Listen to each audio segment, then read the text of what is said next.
Good morning प्यारे दोस्तों। तो स्वागत है आप सबका करंट अफेयर सीरीज़ 2020 में। आज 23 मई 2020 के सारे न्यूज़ हम इस वीडियो में डिस्कस करने वाले हैं, तो आप सबको बने रहना है। हम चलते हैं सीधे पहले न्यूज़ की तरफ।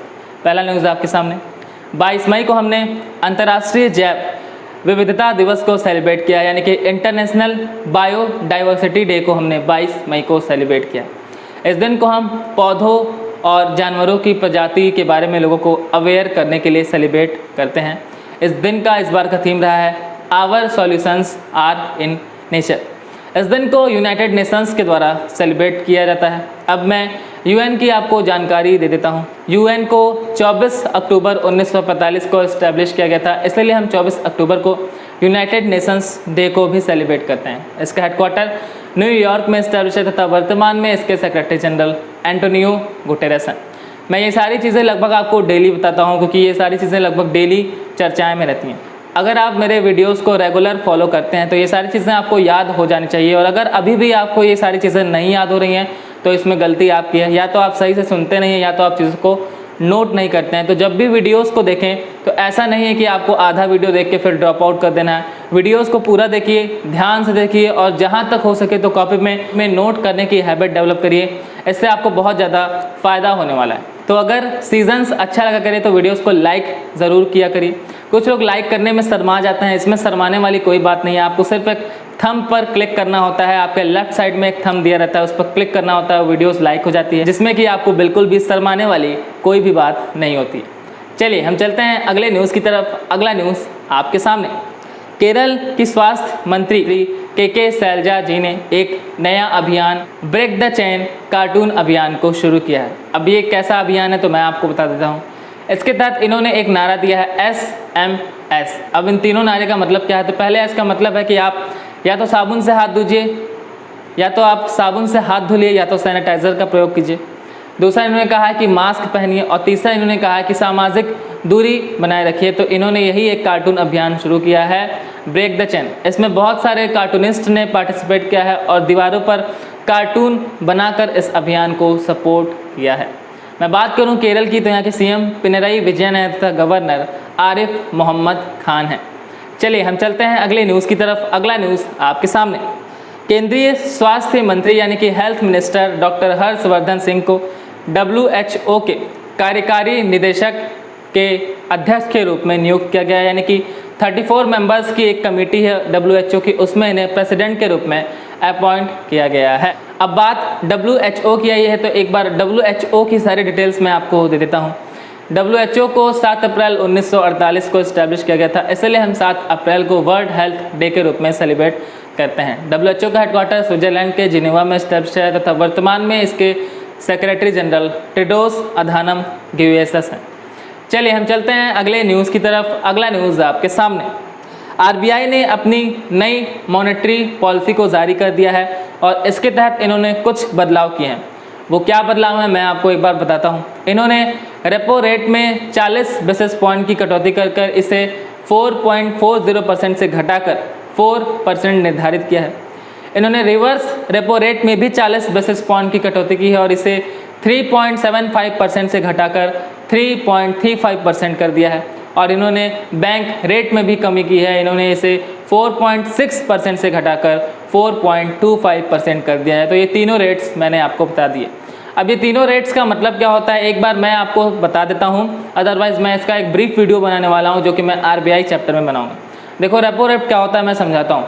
रेपो रेट का मतलब ये होता है कि जब बैंक RBI से शॉर्ट टर्म का लोन लेना चाहते हैं, ठीक है, अपनी लिक्विडिटी को मेंटेन करने के लिए बैंक RBI से शॉर्ट टर्म का लोन लेते हैं, तो इस पे लगने वाले इंटरेस्ट रेट को हम रेपो रेट कहते हैं। क्योंकि RBI अगर आपको लोन देगा, जैसे RBI अगर बैंक को लोन देगा, तो जैसे बैंक हमें लोन देते हैं तो हमसे इंटरेस्ट चार्ज करते हैं, वैसे ही जब RBI बैंक को लोन देता है तो उनसे इंटरेस्ट चार्ज करता है, जो कि अभी 4% हो गया, जिससे हम रेपो रेट प्रोनाउंसिएशन कर रहे हैं। ऐसा RBI क्यों करता है? RBI ऐसा लिक्विडिटी और मुद्रास्फीति को कंट्रोल करने के लिए करता है, क्योंकि इसी परसेंटेज को घटाकर और बढ़ाकर RBI मुद्रास्फीति यानी कि इन्फ्लेशन और लिक्विडिटी को कंट्रोल करता है। अब मैं बात करूं कि रिवर्स रेपो रेट क्या होता है। रेपो रेट आपको समझ में आ गया। रिवर्स रेपो रेट मैं समझा देता हूँ कि जब आरबीआई बैंक से पैसा लेता है तो इसे हम रिवर्स रेपो रेट के तहत इस पर इंटरेस्ट काउंट होता है। यानी कि जब बैंक अपना पैसा आरबीआई को दे रहा है, बैंक अपना पैसा आरबीआई के पास जमा कर रहा है या आरबीआई बैंक से पैसा उधार ले रहा है, तो जाहिर सी बात है कि अगर आरबीआई उन पैसों को अपने पास रख रहा है तो आरबीआई को भी इंटरेस्ट रेट देना पड़ता है उन बैंक्स को। तो ये जो इंटरेस्ट होता है इसे हम रिवर्स रेपो रेट कहते हैं और इसे अभी 3.35% निर्धारित किया गया है। अब बात की जाए कि बैंक रेट क्या होता है, तो जब कोई भी बैंक आरबीआई से लॉन्ग टर्म का लोन लेता है तो उस पर जो इंटरेस्ट आरबीआई काउंट करता है उसे हम बैंक रेट कहते हैं। रेपो रेट में बैंक शॉर्ट टर्म लोन लेता है और बैंक रेट में बैंक लॉन्ग टर्म का लोन लेता है। इन दोनों में यही अंतर है। रेपो रेट में 1 to 90 डेज़ के लिए बैंक लोन लेता है, जबकि बैंक रेट में 90 डेज़ से ज़्यादा के लिए बैंक लोन लेता है। तो रेपो रेट में इंटरेस्ट रेट आरबीआई कम चार्ज करता है क्योंकि ये शॉर्ट टर्म के लिए लिया जाता है, जबकि बैंक रेट में आरबीआई रेट ज़्यादा चार्ज करता है क्योंकि ये 90 डेज़ प्लस में बैंक द्वारा लिया गया लोन होता है। तो खैर शॉर्ट में मैंने अभी आपको समझाया है, हो सकता है कि कुछ लोग को समझ में आया और हो सकता है कि कुछ लोग को ना समझ में आया हो, तो घबराने वाली बात बिल्कुल नहीं है। मैं इसका एक ब्रीफ वीडियो बनाने वाला हूँ जिसमें 1 घंटे का लेक्चर होगा, उसमें आपको ये 3 से 4 चीज़ें और बहुत सारी मॉनेटरी पॉलिसी के टर्म्स होते हैं वो मैं आपको समझाऊँगा। अब बात एक बार मैं आरबीआई की कर लेता हूँ। आरबीआई को 1 अप्रैल 1935 को स्थापित किया गया था। आरबीआई के वर्तमान में गवर्नर शक्तिकांत दास हैं जो कि 25वें नंबर के गवर्नर हैं। आरबीआई का हेडक्वार्टर मुंबई में एस्टैब्लिश है। चलिए हम चलते हैं अगली न्यूज़ की तरफ। अगला न्यूज़ आपके सामने, आरबीआई ने गाइडलाइन को ना फॉलो करने की वजह से 14 एनबीएफसीज के लाइसेंस को रद्द कर दिया है। एनबीएफसी यानी नॉन बैंकिंग फाइनेंशियल कंपनी, ऐसी कंपनियां जो बैंक का कार्य करती हैं पर पूरी तरीके से बैंक नहीं होती। जैसे कि आप मुथूट फाइनेंस का नाम सुने होंगे, आप मणप्पुरम गोल्ड लोन का नाम सुने होंगे। यानी कि ये कुछ अकाउंट्स खोलते हैं, कुछ बैंक की तरह काम करते हैं पर ये पूरी तरीके से बैंक नहीं होते हैं। इसे हम कहते हैं नॉन बैंकिंग फाइनेंशियल कंपनियां, यानी ऐसी कंपनियां जो बैंक नहीं हैं फिर भी बैंक की तरह कुछ कार्य कर रही हैं। जैसे इन जगहों पर आप मुथूट फाइनेंस और मणप्पुरम गोल्ड लोन में सेविंग और करंट अकाउंट नहीं खोल पाते हैं, जबकि एफडी और आरडी कर सकते हैं। तो एफडी और आरडी की सुविधा ये दे रहे हैं, इसलिए बैंक का कुछ काम कर रहे हैं पर सेविंग अकाउंट और करंट अकाउंट नहीं खोल रहे हैं, इसलिए ये पूरी तरीके से बैंक नहीं है। तो आई होप कि आपको समझ में आया। हालांकि ये सारी जानकारी भी मैं आपको जल्दी ही अगले आरबीआई की वीडियो में देने वाला हूँ। चलिए हम चलते हैं अगले न्यूज़ की तरफ। अगला न्यूज़ आपके सामने, मणिपुर सरकार ने अन्य राज्यों से आए हुए या फंसे हुए ट्रांसजेंडर्स के लिए क्वारंटाइन सेंटर्स को खोलने का निर्णय लिया है। यानी ऐसे जो भी ट्रांसजेंडर्स हैं जो कि अन्य राज्यों में फंस गए हैं, वो कहीं और से आए थे, तो उन्हें क्वारंटाइन करने के लिए क्वारंटाइन सेंटर्स खोलने का आदेश मणिपुर सरकार ने दिया है। अब मैं बात करूं कि मणिपुर के सीएम कौन है, तो मणिपुर के सीएम एन बीरेन सिंह है तथा गवर्नर नजमा हेपतुल्ला जी हैं। चलिए हम चलते हैं अगले न्यूज़ की तरफ। अगला न्यूज़ आपके सामने, आईसीसी ने अपनी 100% cricket leading the game webinar series को लॉन्च किया है। अब ये क्या है तो मैं आपको समझाता हूँ। इस सीरीज़ के तहत आईसीसी इस बात पे जोर दे रहा है कि जो महिलाएं क्रिकेट खेलती हैं उनको भी पॉपुलर किया जा सके। जैसा कि ऑडियंस में पुरुषों के क्रिकेट टीम को लेकर प्यार है, वैसे ही महिलाओं की क्रिकेट टीम को लेकर भी उनके मन में प्यार होना चाहिए। मैं बात करूँ आईसीसी की तो इसका फुल फॉर्म है इंटरनेशनल क्रिकेट काउंसिल। इसका हेडक्वार्टर यूएई के दुबई में इस्टेब्लिश है। आईसीसी के प्रेसिडेंट शशांक मनोहर हैं तथा वर्तमान में आईसीसी के सीईओ मनु साहनी हैं। चलिए हम चलते हैं अगले न्यूज़ की तरफ। अगला न्यूज़ आपके सामने, एयरटेल अफ्रीका और यूनिसेफ ने कोविड-19 से प्रभावित बच्चों और उनके परिवारों की मदद करने के लिए समझौता किया है। इन्हें मोबाइल से कैश ट्रांसफ़र किया जाएगा, मोबाइल के माध्यम से इन्हें कैश ट्रांसफ़र किया जाएगा जिससे कि उनकी मदद की जा सके। मैं बात करूँ यूनिसेफ की तो इसका फुल फॉर्म है United Nations International Children's Education और इमरजेंसी, दोनों सही है। एजुकेशन इमरजेंसी फंड, दोनों ही फुल फॉर्म सही है, इसमें से कोई गलत नहीं है, ऐसा बिल्कुल नहीं। ऑप्शन आपको एक ही मिलने वाला है। मैं बात करूँ यूनिसेफ की तो इसका हेडक्वार्टर न्यूयॉर्क में इस्टेब्लिश है। वर्तमान में इसके सेक्रेटरी जनरल हेनरिटा H4 हैं। चलिए हम चलते हैं अगली न्यूज़ की तरफ। अगला न्यूज़ आपके सामने, महाराष्ट्र ने मी अन्नपूर्णा पहल को शुरू किया है। इसके तहत महाराष्ट्र सरकार द्वारा किसानों को बीमा प्रोवाइड कराया जाएगा और उनकी ज़मीनों की देख रेख की सुविधा प्रोवाइड की जाएगी। मैं बात करूं महाराष्ट्र की तो यहाँ के सीएम उद्धव ठाकरे हैं तथा गवर्नर भगत सिंह कोश्यारी हैं। चलिए हम चलते हैं अगले न्यूज़ की तरफ। अगला न्यूज़ आपके सामने, सेंट्रल गवर्नमेंट ने उड़ीसा के कोणार्क सूर्य मंदिर को 100% सौरकरण करने का एक योजना शुरू की, यानी 100% पूरी तरीके से सौरितकरण किया जाएगा कोणार्क सूर्य मंदिर को, जो कि उड़ीसा में इस्टेब्लिश है। मैं बात करूं उड़ीसा की तो यहाँ के सीएम नवीन पटनायक हैं तथा गवर्नर गणेशी लाल हैं। चलिए हम बढ़ते हैं अपने अगले न्यूज़ की तरफ। अगला न्यूज़ आपके सामने, फ्लिपकार्ट ने ग्राहकों को डिजिटल मोटर बीमा पॉलिसी देने के लिए बजाज एलियंस जनरल इंश्योरेंस के साथ समझौता किया है। यानी अब आप फ्लिपकार्ट पे जाके अपनी व्हीकल से संबंधित इंश्योरेंस को ले सकते हैं। मैं बात करूं फ्लिपकार्ट की तो इसको 2007 में इस्टेब्लिश किया गया था सचिन बंसल और बिन्नी बंसल के द्वारा। फ्लिपकार्ट एक ई कॉमर्स कंपनी है, इसका हेडक्वार्टर बेंगलोर में इस्टेब्लिश है तथा वर्तमान में फ्लिपकार्ट के CEO यानी कि चीफ एग्जीक्यूटिव ऑफिसर कल्याण कृष्णमूर्ति हैं। चलिए हम चलते हैं अगले न्यूज़ की तरफ। अगला न्यूज़ आपके सामने, वर्ल्ड बैंक यानी कि विश्व बैंक ने 100 विकासशील देशों को 160 अरब डॉलर की मदद करने की घोषणा की है।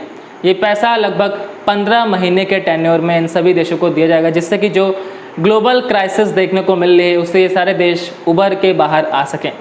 मैं बात करूं वर्ल्ड बैंक की तो इसको ब्रिटेन वुड्स सम्मेलन के दौरान 1944 में इस्टेब्लिश किया गया था। अब आगे की डिटेल मैं नहीं दूंगा, मैं डेली बेसिस पे आपको याद करा देता हूं।